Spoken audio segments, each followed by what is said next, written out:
Selamat pagi, perkenalkan saya Sulaiman MPD, dosen pada program studi PG PAUD STKIP Persada Khatulistiwa Sintang.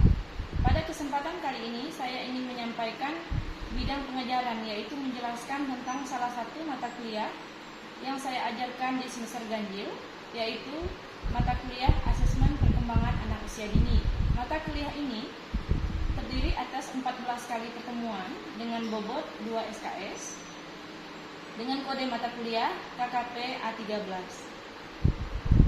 Sebelum saya menyampaikan identitas dan deskripsi dari mata kuliah ini, saya akan menyampaikan strategi yang saya gunakan dalam pengajaran mata kuliah ini. Yang pertama yaitu delivery. Delivery yaitu bagaimana cara saya menyampaikan materi saat perkuliahan, baik itu pada perkuliahan tatap muka maupun pada kuliah secara daring.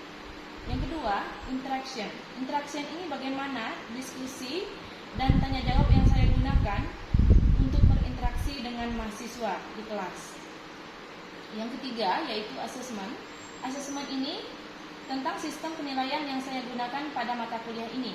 Untuk sistem penilaian sudah saya sampaikan di pertemuan awal, yaitu tentang membahas kontrak kuliah. Pada kontrak kuliah saya menyampaikan sistem penilaian yang digunakan untuk mata kuliah ini agar mahasiswa mampu menyusun strategi yang baik agar mendapatkan hasil yang memuaskan untuk nilai dan proses belajarnya.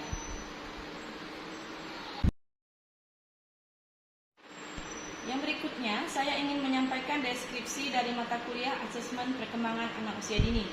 Mata kuliah ini diajarkan dengan tujuan untuk memperkaya dan menambah wawasan serta pemahaman mahasiswa terkait dengan konsep asesmen menurut NICE dan ruang lingkupnya, ciri-ciri asesmen yang baik, tujuan asesmen, serta wilayah asesmen anak usia dini, dan juga berkaitan dengan prinsip-prinsip asesmen perkembangan anak usia dini, serta berkaitan dengan teknik-teknik pada asesmen perkembangan anak usia dini, pengembangan instrumen asesmen, dan pelaporan, penafsiran, dan menindaklanjuti hasil asesmen perkembangan anak usia dini. Kemampuan mahasiswa yang diharapkan setelah mengikuti perkuliahan ini, yang pertama, yang berkaitan dengan sikap. Mahasiswa menunjukkan sikap bertanggung jawab di bidang keahliannya secara mandiri. Yang kedua, keterampilan umum. Mahasiswa mampu menerapkan pemikiran logis, kritis, sistematis, dan inovatif dalam konteks pengembangan ilmu pengetahuan dan teknologi yang memperhatikan dan menerapkan nilai humaniora sesuai dengan bidang keahliannya. Yang ketiga, pengetahuan. Kemampuan yang diharapkan setelah mengikuti perkuliahan ini, mahasiswa mampu memahami konsep asesmen menurut NICE dan ruang lingkupnya. Yang kedua, mahasiswa memiliki kemampuan dalam memahami ciri-ciri asesmen yang baik. Mahasiswa memahami tujuan, prinsip, dan wilayah asesmen anak usia dini. Mahasiswa memahami teknik-teknik pembuatan asesmen anak usia dini. Mahasiswa memiliki pengetahuan tentang bagaimana cara mengembangkan instrumen perkembangan anak usia dini.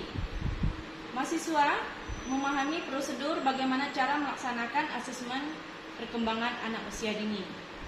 Yang keempat, keterampilan khusus. Keterampilan khusus ini ada 3.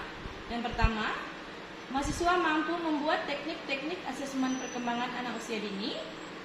Yang kedua, mahasiswa mampu membuat inovasi yang berkaitan dengan pengembangan teknik instrumen perkembangan pada anak usia dini. Yang terakhir, mahasiswa memiliki keterampilan menafsirkan, melaporkan, dan menindaklanjuti hasil asesmen perkembangan anak usia dini. Untuk bahan kaji terdiri atas 13 bahan kajian. Yang pertama, konsep asesmen menurut NICE dan ruang lingkupnya. Yang kedua, ciri-ciri asesmen yang baik. Yang ketiga, tujuan asesmen perkembangan dan wilayah asesmen anak usia dini. Yang keempat, prinsip-prinsip asesmen perkembangan anak usia dini. Yang kelima, teknik observasi pada asesmen perkembangan anak usia dini. Yang keenam, teknik pembuatan catatan anekdot pada asesmen perkembangan anak usia dini. Yang ketujuh, teknik pembuatan running record pada asesmen perkembangan anak usia dini. Yang kedelapan, teknik pembuatan checklist pada asesmen perkembangan anak usia dini. Yang kesembilan, teknik pemberian tugas pada asesmen perkembangan anak usia dini. Yang ke-10, teknik pembuatan portofolio pada asesmen perkembangan anak usia dini. Yang ke-11, teknik pembuatan hasil karya pada asesmen perkembangan anak usia dini.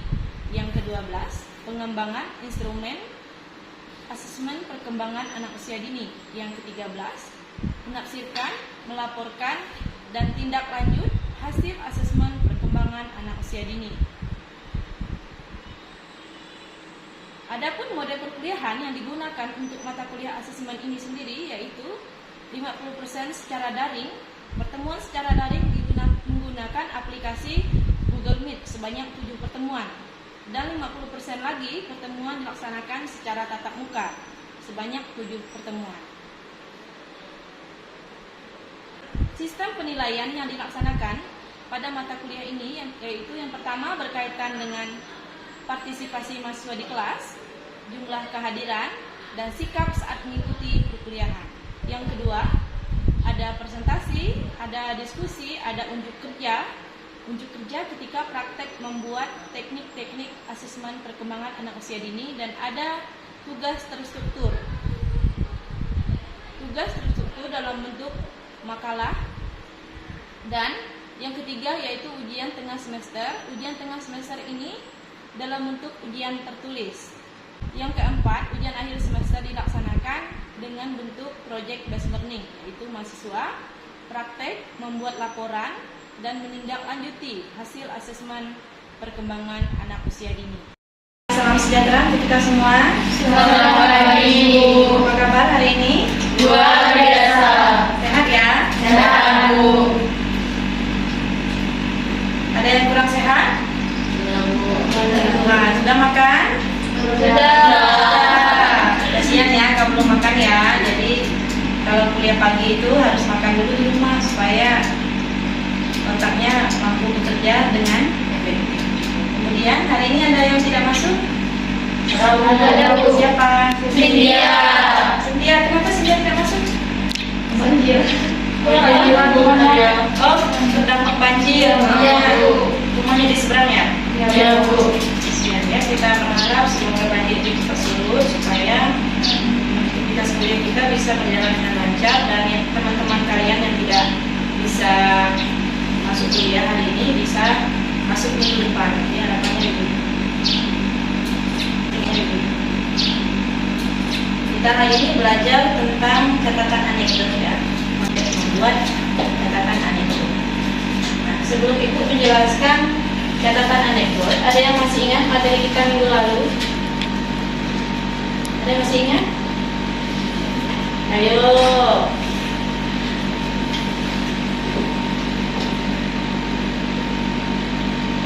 Afina? Lupa. Jadi materi kita minggu lalu itu tentang observasi. Nah, apa yang diobservasi? Observasi tentunya kita melakukan pengamatan. Hal apa yang kita amati untuk melihat ketika kita mengasesmen perkembangan anak, tentunya yang kita amati adalah anak itu sendiri yang berkaitan dengan aspek-aspek perkembangan. Nah, sedangkan perkembangan anak ini kita lihat kalau dari teori-teori pertemuan yang pertama kemarin, ada berapa aspek yang diamati?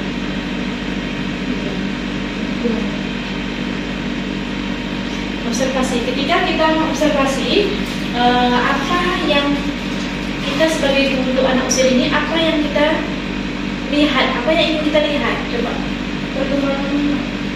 perkembangan anak. Nah, perkembangan anak ini apa saja inputnya? Ayo, minggu lalu sudah Ibu jelaskan. Perkembangan pengetahuan. Oke, siapa lagi? Perilaku dan sikap. Apa lagi? Ayo.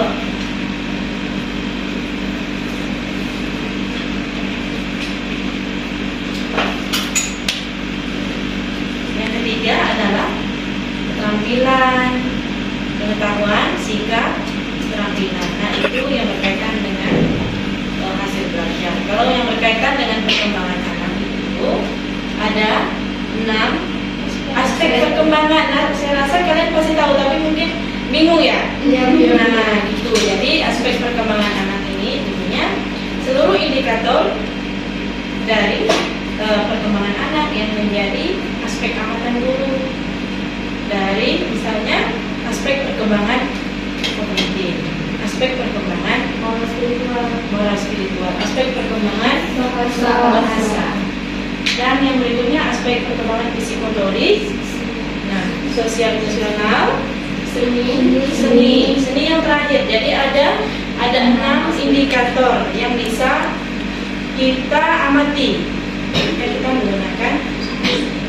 Kemudian itu juga hari ini catatan anekdot ya. Catatan anekdot ini juga berkaitan dengan seluruh indikator aspek perkembangan anak usia dini. Jadi ada 6 ketika kita membuat catatan anekdot. Yang pertama adalah seluruh indikator perkembangan motorik. Kita buat catatannya, kita amati lagi.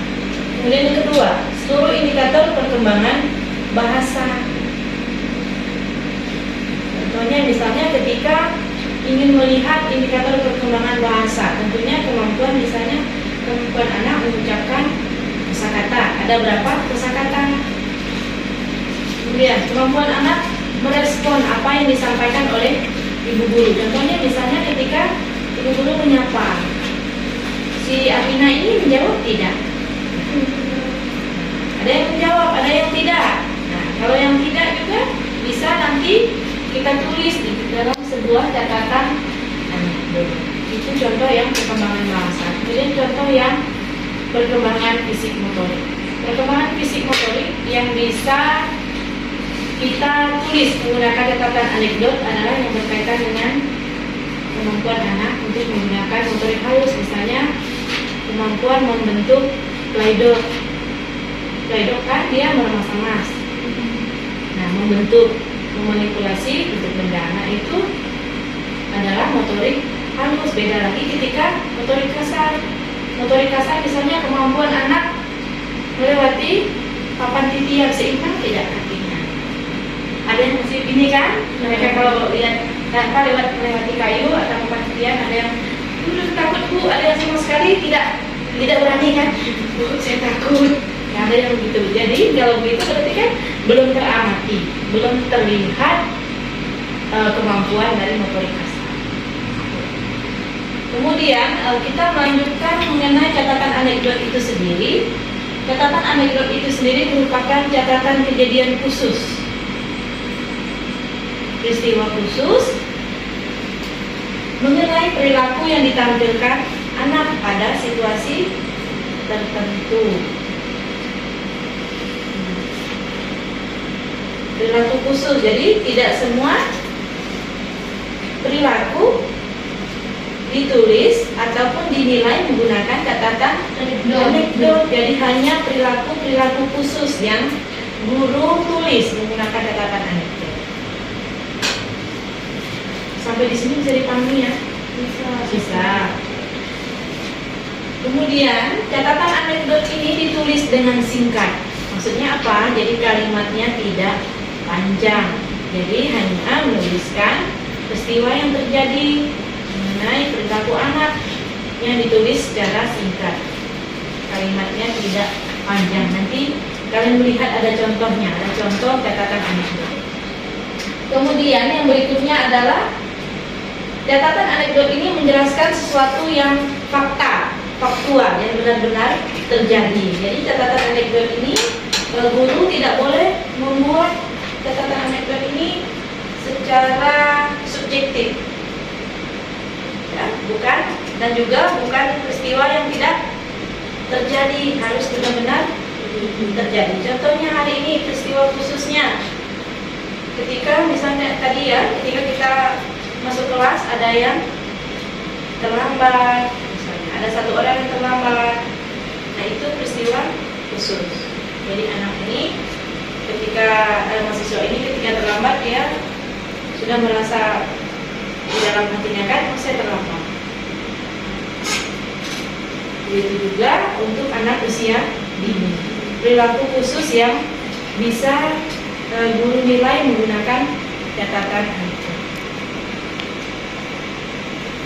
Kemudian, nah ini ya, sama seperti yang Ibu jelaskan sebelumnya tadi bahwa catatan anekdot ini harus objektif, harus sesuai, harus dinilai, harus diinterpretasi dengan apapun peristiwa yang terjadi di kelas, bukan secara subjektif. Oh, karena misalnya tidak suka dengan anak yang aktif misalnya, lalu itu terus yang ditulis, tidak boleh. Itu juga harus merata ya. Jadi misalnya untuk anak yang aktif, jadi bisa ditulis, jadi anak ini perilaku khususnya mengikuti pelajaran dengan baik dibandingkan teman-teman yang lainnya. Anak ini misalnya Budi ya, Budi setiap kegiatan, setiap aktivitas yang diberikan oleh guru dia selalu mengikuti dibandingkan anak-anak yang lain, dan selalu selesai tepat waktu. Entah aktivitas yang diberikan, entah suasana hati, entah perilaku yang ditampilkan oleh anak. Bisa dipahami ya? Sampai di sini ada yang mau bertanya? Silakan. Silakan. Saya ingin menanyakan apa fungsi dari catatan anekdot untuk bertanya di dalam lingkungan PAUD itu sendiri? Pertanyaan yang bagus ya. Jadi satu lagi mungkin, atau hanya satu orang saja? Satu saja dulu ya. Oke, Ibu langsung jawab atau ada yang ingin menambahkan?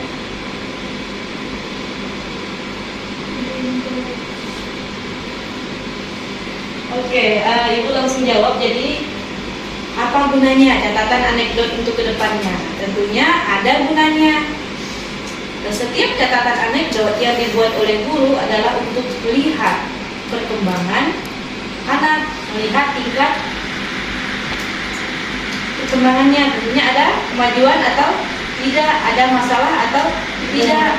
Hanya berkaitan dengan itulah fungsi seorang guru melakukan sebuah asesmen untuk mengukur, untuk melihat, untuk menganalisis tingkat perkembangan anak, baik itu yang berkaitan dengan hasil atau proses, ataupun yang berkaitan dengan kebiasaan. Kalau kebiasaan tentunya yang berkaitan dengan moral, spiritual. Oh, ternyata ada peningkatan antara Apina yang minggu lalu dengan Apina yang hari ini, kan ada peningkatan dari moralnya. Misalnya yang minggu lalu atau hari kemarin Apina ini belum membiasakan dirinya untuk misalnya mengucapkan maaf, terima kasih kan, atau kebiasaannya tidak merespon ketika guru bertanya kan. Nah, ketika minggu depannya sudah ada kemajuan dari anak ini, dia sudah mampu menanggapi yang disampaikan oleh guru, sudah mampu menjawab sesuai dengan apa yang ditanyakan. Kan ada ya biasanya anak usia dini itu, kamu apa kabar hari ini? Ya, kenapa kamu sehingga ternyata minggu depannya terus dipancing kan. Gurunya tentunya harus mengetahui tingkat pemahaman, harus mengetahui karakteristik anak usia dini, sehingga nanti sambil menggunakan catatan anekdot, gurunya bisa menganalisis, oh ternyata ada masalah, oh ternyata ada perkembangannya dibandingkan hari-hari sebelumnya, dibandingkan kemarin misalnya. Kalau anak usia dini kan dia masuk tiap hari ya, jadi nanti kalian ketika menjadi guru itu mengajarnya tiap hari menjadi guru kelas. Tentunya akan sangat dilihat kan, dari Senin, Selasa, Rabu, Kamis sampai Jumat seperti dengan hari ini kan. Tentunya ada hal-hal yang tentunya berubah dalam diri anak. Jadi gunanya untuk apa tadi Apina? anekdot ini? Untuk mengetahui perkembangan anak. Yang lainnya dari yang Ibu jelaskan tadi, dari pertanyaan Abina, ada yang bisa menyampaikan kembali guna dari catatan anekdot? Ada apa tadi? Yang Ibu sampaikan tadi, menyimak tidak? Nah, apa coba? Untuk melihat sejauh mana perkembangan anak, ada kemajuan atau tidak. Untuk melihat, untuk menganalisis, dan untuk melaporkan juga ya. Untuk melaporkan. Nanti ada laporan harian, ada laporan mingguan, ada laporan bulanan, dan ada nanti laporan akhir semester yang dalam bentuk buku, raport. Buku raport tidak bisa langsung ketika satu semester. Semua hasil penilaian harus guru dokumentasikan yang berkaitan dengan catatan anekdot. Jadi catatan anekdot yang dari 1 minggu, 1 bulan, 2 bulan, 3 bulan, 5 bulan, 6 bulan disimpan oleh guru. Kenapa? Nanti gunanya untuk melaporkan kepada orang tua anak di akhir semester. Makanya contoh. Nah,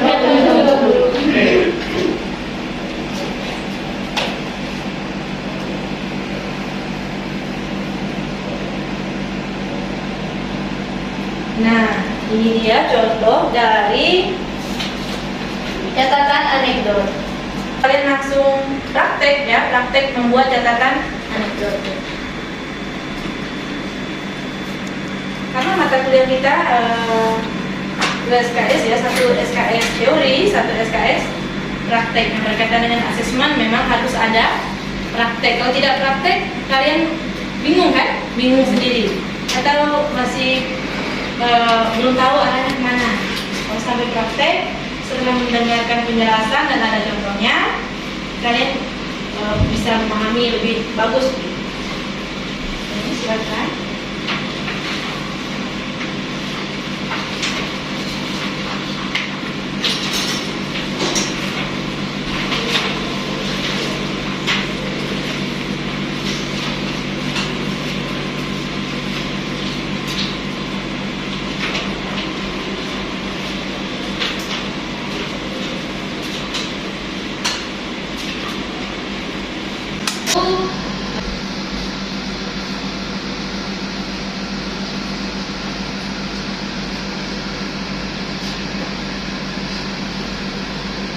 Padahal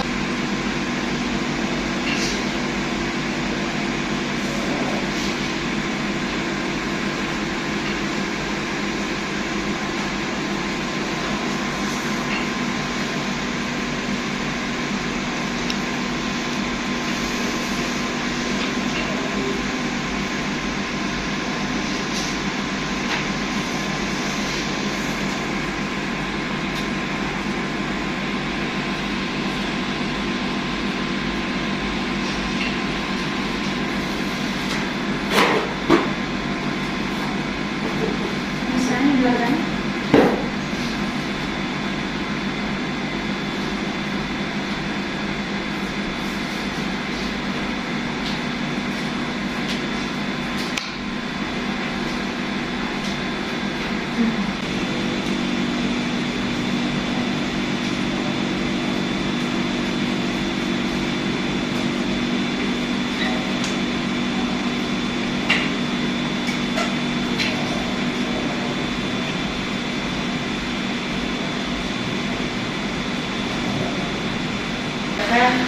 Supaya teman-teman yang lain juga tahu.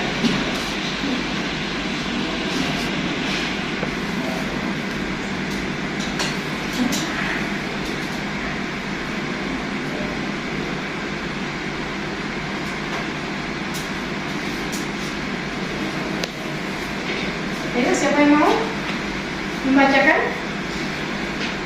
Jangan takut ya.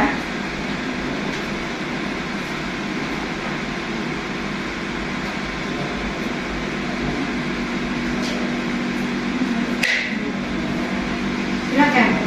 Nanti setelah itu satu orang lagi. Saya akan membacakan catatan anekdot tentang anak yang tanggal 19 November 2021 pukul 7.30 sampai dengan 10. Nama anak Cynthia Handayani. Peristiwa tidak konsentrasi dalam belajar, tidak mau mendengarkan penjelasan guru. Tafsirannya, kemungkinan anak ini kurang didikan dari orang tua di rumah. Keterangannya, melakukan kunjungan anak didik peserta didik tersebut ke rumah. Ternyata anak tersebut kurang mendapatkan perhatian dikarenakan orang tuanya sibuk dalam bekerja. Terima kasih. Jadi siapa namanya tadi? Cynthia Handayani. Kamu siapa namanya? Monika.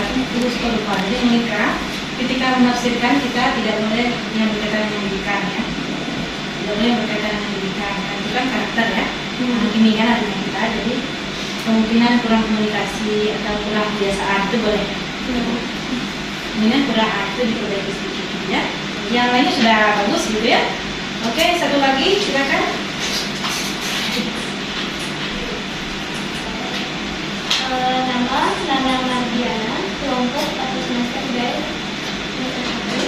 Pelajaran 2020-2021, tanggal 19 November 2021 pukul 8.30. Anak tidak mau bergaul dengan teman-teman sekelasnya dan lebih suka menyendiri.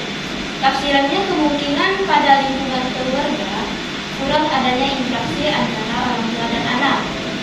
Dan keterangannya, setelah berdiskusi dengan orang tua anak tersebut, ternyata kurang adanya perhatian khusus yang diberikan kepada anak sehingga anak tidak mau berbicara dan sering takut dan malu berbicara dengannya. Terima kasih. Sudah bagus ya, jadi rata sudah bagus jawabannya ya. Masalah di rumah atau ada masalah terkait dengan kesulitan untuk memahami atau menyimak apa yang diucapkan oleh guru. Kan ada ya anak yang begitu ya, kesulitan untuk berkonsentrasi. Oh nggak paham saya dari tadi apa yang dijelaskan oleh ini misalnya. Jadi ternyata anak ini sulit untuk fokus, sulit untuk berkonsentrasi. Ternyata karena misalnya ada masalah emosi kan, kurang percaya diri atau ada emosi yang misalnya berkaitan dengan marah atau manja, itu interpretasinya. Kalau peristiwa tidak boleh ya, tidak boleh mengatakan kemungkinan anak ini, itu tidak boleh.